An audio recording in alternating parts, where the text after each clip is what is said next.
What's going on, boys and girls? It's me, it's BVD on BVD TV. Coming back at you with another college football video, and thank you to YouTube for allowing me to win my appeal, which kind of surprised me. It only took like a day and a half, 2 days, and I was back streaming again. So unless they change their mind again, I'm back live. I will have an interview this week. I'm working on one. If that doesn't fall through, I've got someone on standby. If that falls through, I've got a third person that's a guarantee. So we'll see. It'll probably be on Thursday this week because the plan is for me to go over to Talking Balls and work with Boogie and Dauber and the guys on their charity stream Wednesday night. So there's that. But this video is about college football season, the ending of it all, and how things have played out thus far, and what an amazing, amazing season these guys and this guy had this year. Worst year of my life health-wise, best year in 21 years when it comes to Tennessee football, and by far the best year Tennessee football's had since I started making YouTube videos. This was my 14th season doing college football videos. Technically, I started late 2008.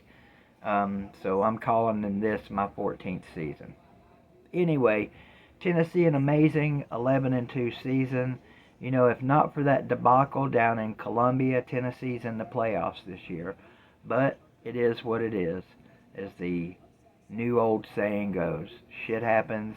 That game was an anomaly. I've said it multiple times. If we play South Carolina 100 times, we're beating them at least 95. So that's the old blind squirrel finding a nut, blind raccoon finding an apple. The apple doesn't fall far from the acorn tree, whatever cliche you want to use here. Bottom line is Tennessee had a great season, culminating with an amazing 31-14 drubbing of Clemson in the Orange Bowl. The only thing I'm upset about is I predicted a 15-point win, and my Vols disappointed me and gave me a 17-point win.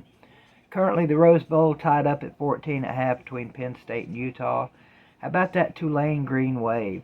Tennessee fans, that's exactly why I did not want to play Tulane in a bowl game. A, it's a no-win situation for Tennessee. B, nobody would have watched. And 3, we probably would have lost, just like Southern Cal did. They were up 28-14, I think, at halftime. Or whatever, whenever they were up 28-14, and I left to go to the grocery store, come back and found out they lost. So never count out teams like Tulane in these Super Bowls for them. Caleb Williams, your Heisman Trophy winner, drops his last 2 games this season. This is why they need to wait until after all the games are done before they award the Heisman. Literally no one I've ever talked to disagrees with that, but it is what it is. Georgia, Ohio State. What a disappointment for Buckeyes, for Buckeye fans across the country. They dominated that game for 3 quarters. But guess what? They played 4 quarters. And Georgia decided to stick around and play the entire 4 quarters. And as a result, they got lucky and got a win. And I say got lucky because a guy that had only missed 2 field goals all year, horribly hooked, not a gimme by any stretch, but a very makeable, 47, 50-yard field goal, something like that. He hooked that thing so bad to the left that I don't think it would have been good from 20 yards. It was just that bad. So I feel bad for that kid. He, the weight of the world on his shoulders. But guess what, kickers? You got one damn job. Or 2, if you're some of these teams where they have to kick off and kick field goals. Most of them nowadays don't have but one job, to kick field goals or to kick off, So I don't feel sorry for the kid.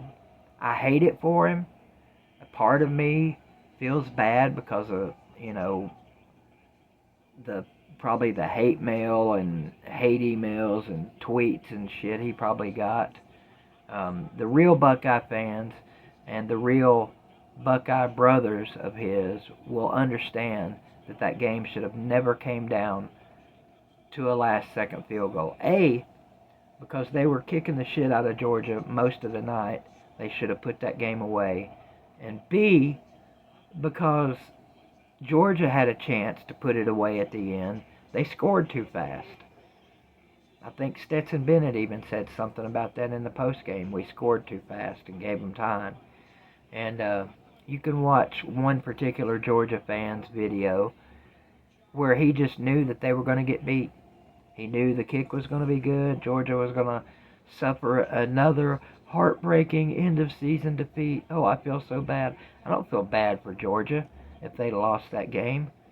I'd rather lose in heartbreaking fashion in a championship game or a semifinal game than to have the kind of shit years Tennessee's been having the last 15, 16 years.